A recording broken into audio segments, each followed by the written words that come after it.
રાજ્યભરમાં ગરમીનો પ્રકોપ સતત વધી રહ્યો છે, ત્યારે ભાવનગરમાં પણ હીટવેવના કારણે જનજીવન અસ્તવ્યસ્ત બન્યું છે। છેલ્લા 2-3 દિવસથી પારો 40 ડિગ્રીને પાર પહોંચતા લોકો અસહ્ય લૂ અને તાપનો સામનો કરી રહ્યા છે।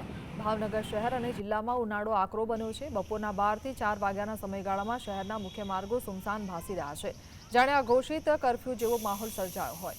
લોકો ગરમીથી બચવા માટે મોઢા પર રૂમાલ અને દુપટ્ટા બાંધીને નીકળી રહ્યા છે, જ્યારે અનેક લોકો બગીચાઓમાં વૃક્ષોના છાંયડે આરામ કરતા નજરે પડે છે।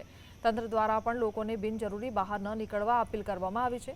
હીટવેવથી બચવા ઠેર ઠેર ORS યુક્ત પાણીના જગની વ્યવસ્થા કરવામાં આવી છે।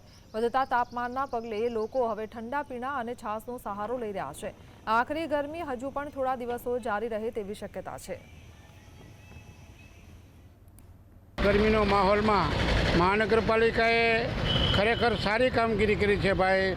વોટરના કુલરો મૂક્યા છે, પણ જ્યાં ખરેખર જરૂરિયાત છે એવા વિસ્તારોની અંદર હજી પણ બાકી છે। ખાસ કરીને ડિસ્ટ્રિક્ટ કોર્ટની અંદર માણસો ખૂબ જ આવતા હોય છે, પોસ્ટ ઓફિસમાં પણ માણસો આવતા હોય છે, તો ત્યાં એકાદું સ્ટેન્ડ જો મૂકવામાં આવે તો ખરેખર એક સારી વાત છે।